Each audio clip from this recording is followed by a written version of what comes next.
Productions for Worthington Music Yourself. At this time, we would like to remind you to please turn off all cell phones and other electronic devices. Also, the use of video recording and flash photography is prohibited in the theater.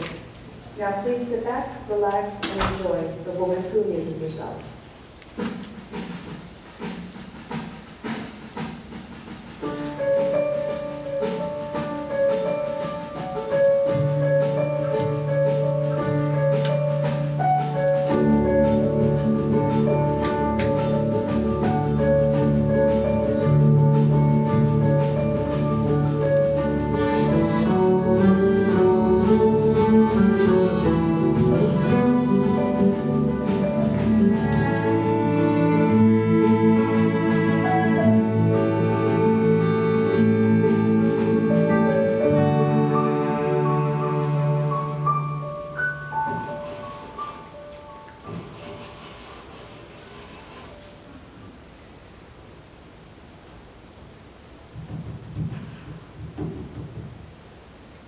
Spilled wine.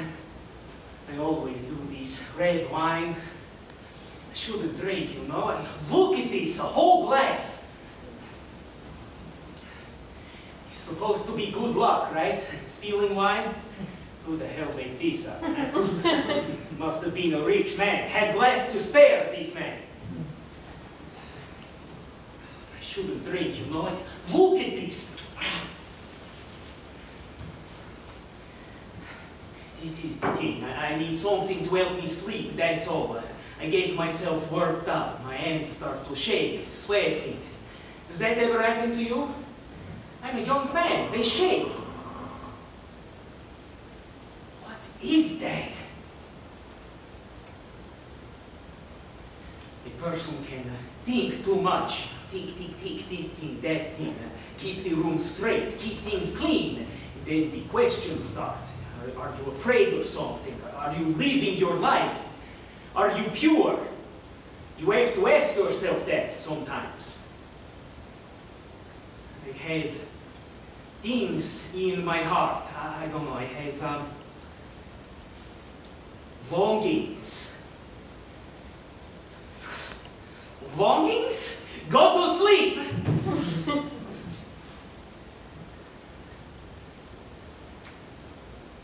She knows that one. She knows what I'm thinking, but I don't know. She was so sweet at first. I couldn't do one thing wrong. Now, it's not the same.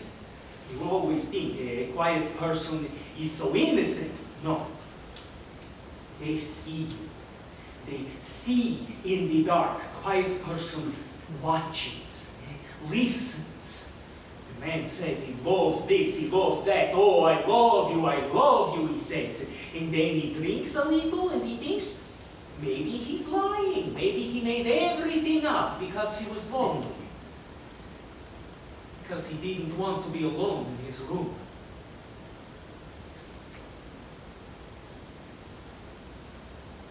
I'm a little drunk, so don't listen to me. Oh, wait, no, listen. I want to tell you a little story. I was thinking about this. The priest in Dumenza used to tell this story when I was little. In Dumenza. In Italy? We're in Paris now. Did you know that? In fucking Paris. Yeah, but this story, in the church in Dumenza, and all the little children listening to the priest whispering about how there was once this monk. He was young, a boy like us, chaste. And this monk was devoted to the Virgin. He had a beautiful picture of her up in his cell, with the blue veil, the blood in her cheeks. Beautiful. And every day, he would place a garland of roses around her image. And whenever he did this, the Virgin seemed to incline her head towards him. Just a little. And his heart, well, imagine that boy in his cell, so happy, so in love. But when the season of roses was over, he grew very sad. Where now was he to find the flowers to adorn his beloved image? The abbot saw how distressed he was. Terrible, how tortured the young monk was. And so the abbot went to the monk's cell one day when the boy was crying, and he said to the boy, "Every evening whisper a prayer of 25 Ave Marias before the picture." When the boy did this, he saw that at each Ave, the Virgin herself produced a red rose, until on the 25th, she had completed the garland. I loved that story so much. I remember sitting there, Harry, all the priests, telling the story to children, little boys 8, 9, or balls as small as figs. Pray to the Virgin. Those roses out of nowhere. To have that story in your heart. Then to live a life. To become a man. To come to this. In a room. And she looks at you. She looks right at you, but she doesn't move. She stares at you. It makes a man nervous. Look at my hands. It's to be expected, right? A little wine before bed, you spill some. Don't make something out of it. What? What? Don't you think I can feel you looking at me? I never said I was any better than this. Look at me on my knees and you smile. Don't look at me like that. Everything I have in my head, all my thoughts, you make them seem so small. But money, bread, wine, what else? Whenever I think I know something of love, you laugh at me. I don't know anything. Is that what you want to hear? I don't know anything. Small man, very small, nothing. My God, look at my hands. Please state your full name and the place of your birth. My name is Vincenzo Perugia. I was born in Italy, in Dumenza. And what is your profession, Mr. Perugia? I am a house painter by trade. And you've also worked as a glazier, have you not? Yes. And when was this? I started with the company in the winter of 1908. We worked at the Louvre from autumn of 1910 through January of 1911. And can you please describe the nature of your company's work at the museum? Our job was to cover certain paintings from the collection with glass. And you were employed by the company at the time La Gioconda was put under glass, yes? Yes. In fact, I was the man assigned to this particular job, which I thought was a terrible thing to do. And why is that? It obscured her. The glass was like a mirror. You could look at the painting and see more of yourself than Madonna Lisa. I could have shaved it. My reflection was that good. In fact, after the glazing was completed, several days later, I watched a woman fuss with her hair in front of the picture, looking into the glass like she was in her bedroom.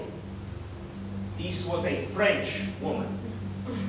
And was it during this work that you conceived of stealing the painting? I think it's necessary to state that all of the Italian paintings in the Louvre have been stolen. My plan was to return the painting to Italy. And when did you decide on this plan, Mr. Perugia?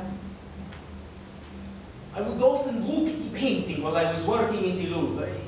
It's a painting one cannot really understand. The way in which it's painted is so sublime. I don't know how to describe it. Yes, It's very that's not beautiful to be painting. denied, Mr. Perugia. The question remains, though. When exactly did you decide upon this plan of yours to return the painting to Italy? Well, yes, this is what I'm telling you. I would look at the painting. I would get upset that such a beautiful painting was on foreign soil.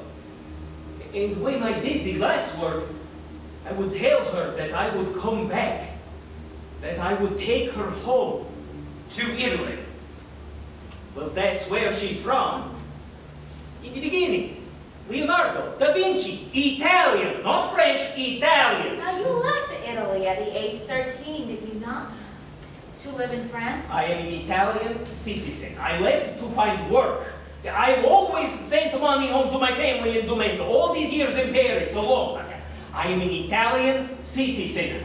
It was a very difficult time in my country when I left. My father, he made this decision for me. Let me ask you, sir, upon returning, as you say, this painting to Italy, were you expecting some kind of financial compensation?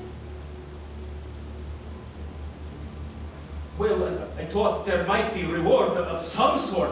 My sole motive was to return the painting to where it belonged. If your sole motive, Mr. Perugia, was to return La Gioconda to Italy, then one is puzzled why it is that you remained in an attic in Paris for 2.5 years before acting upon this patriotic motive of yours. Would you care to offer an explanation? Mr. Perugia? It took time to arrange, to get things in order, but I couldn't just pack up and leave. Understandably, but 2.5 years, Mr. Perugia. It doesn't seem like it could have been that long. Yes, I understand. It was... I took very good care of her. There was no damage. There was no damage to the painting. Were you trying to find a buyer? Perhaps during this lengthy period? A collector who might take this painting off your hands? Take her off my hands? No, I looked at her every night. Every night, 2.5 years. It is a very beautiful painting. Have you seen it? Have you spent time with it? All these things, you would see this, you would see this shadow at the edge of her lips. You would see this, you would see this shadow. Mr. Perugia! If you would listen to what I'm telling you, you would see something new every day. The stitching in her dress, the little bridge in the distance behind her, or the folds in her left sleeve like it was part of the river outside the window, or the folds in her right sleeve like it was part of the rocks. 2.5 years is really not a long time. Let us return to the issue at hand, Mr. Perugia. Other than this, I've lived a very common life. The question remains, sir. There was no damage. To her, there was no damage.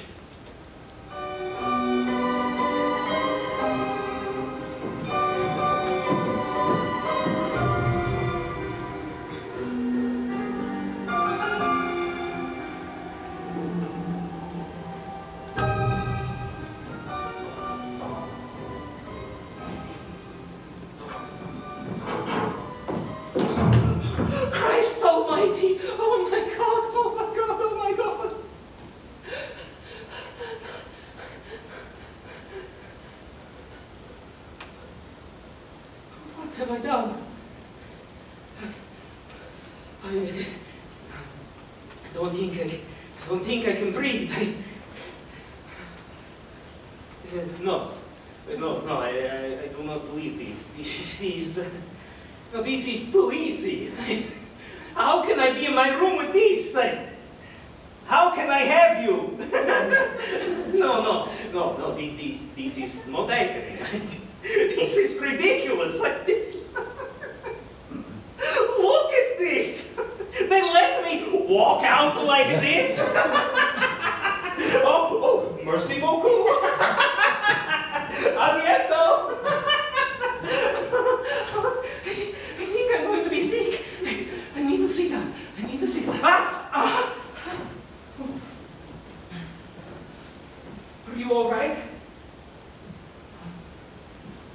I'm going to set you down on the table.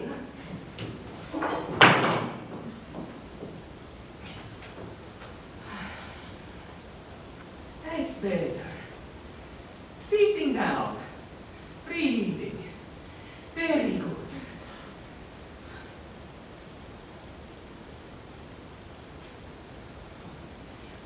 This is too much.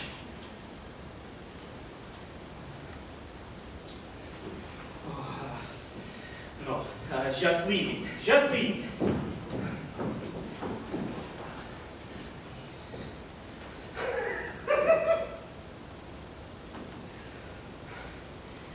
You know what I keep thinking? thinking, and this is my mind, I keep thinking that when I take you out of that sheet, you won't be smiling anymore. And the room is so filthy, I wouldn't want you to see that. I should have cleaned it. See, I'll clean it. I will make it a place where you would want to be.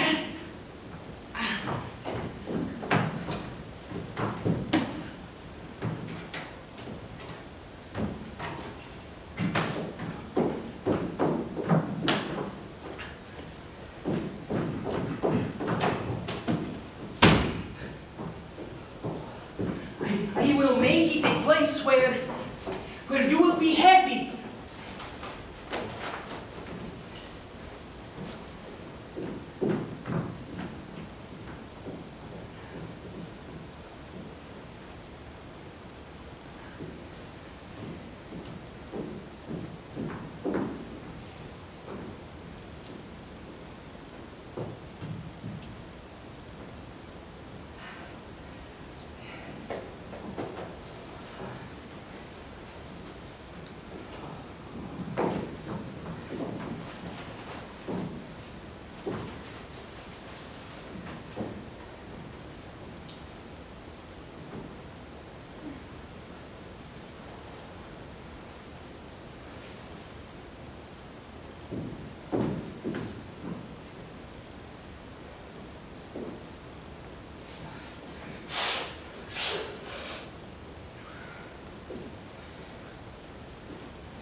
My name is Vincenzo Perugia, from Italy, from Dumenza, from Italy.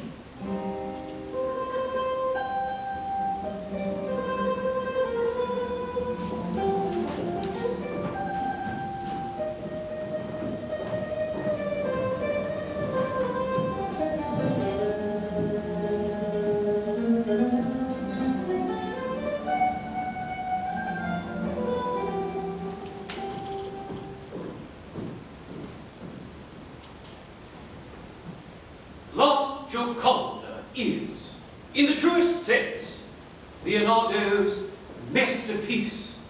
We all know the face and the hands of the figure set in its marble chair in that circle of fantastic rocks, as in some faint light under the sea. Perhaps of all ancient pictures, time has chilled it least. The presence that rose thus so strangely beside the waters is expressive of what men had come to desire. Hers is the head upon which all the ends of the world are come. And the eyelids are a little weary.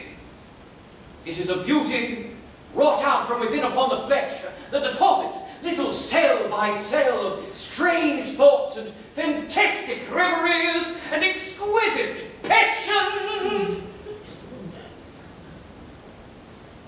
Sit for a moment beside one of those white Greek goddesses, or beautiful women of antiquity, and how they would be troubled by this beauty, into which the soul, with all its maladies, has passed. All the thoughts, excuse me,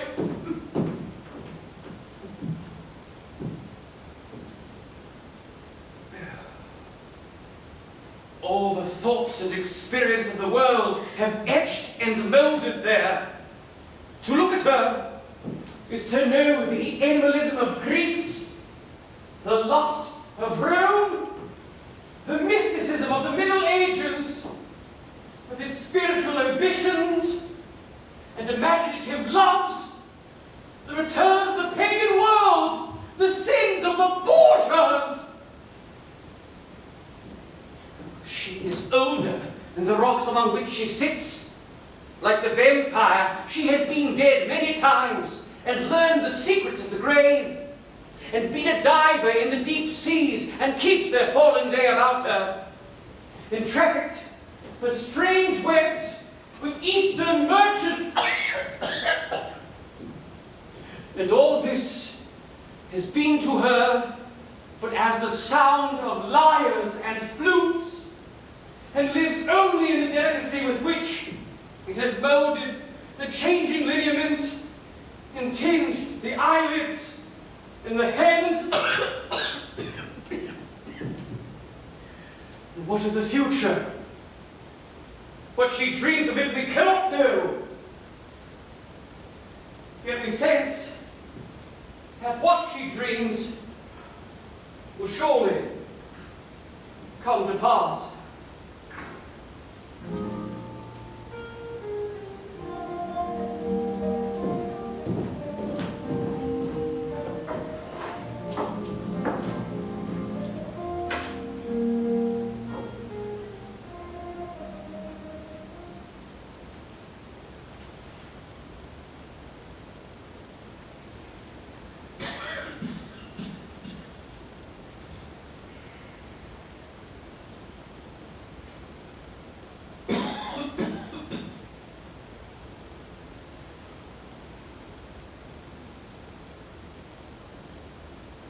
You know what happened today at lunch?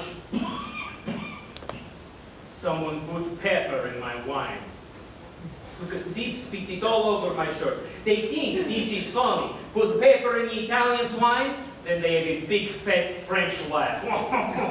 Fun, fun. I don't understand this country.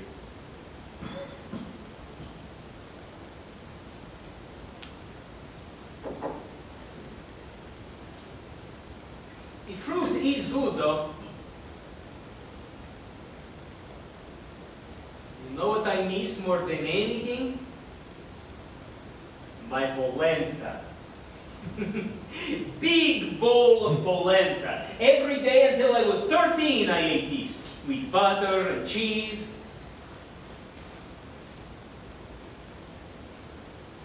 You don't eat these in Florence, do you? No polenta in Firenze. You prefer your pasta asciutta, huh?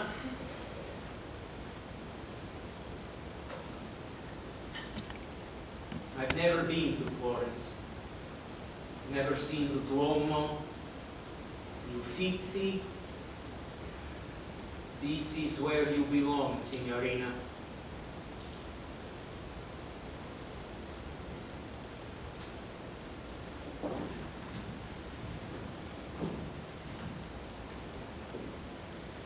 We are going to go there. When the time is right, the Uffizi. They have many statues, white marble, and the paintings. I would dearly love to see the Raphaels. All those amazing reds, vermilion, carmine. I know something about this. Painting houses, I have a good sense when it comes to color. Firenze.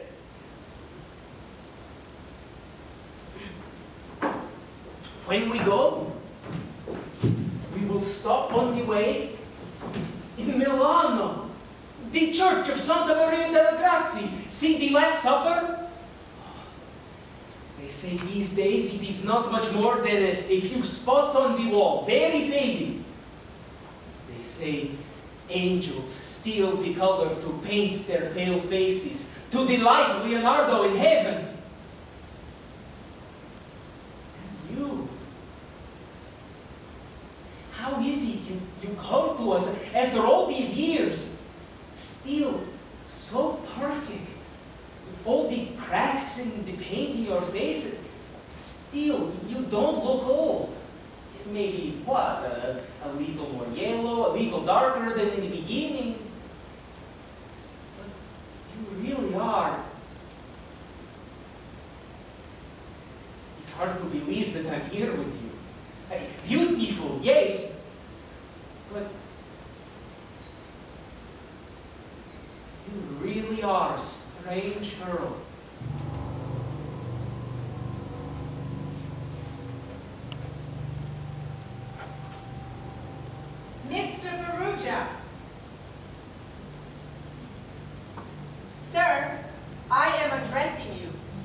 Mr. Perugia. I'm sorry, what is the question? I'm sorry, would you please repeat the question? Why is it that you chose La Gioconda?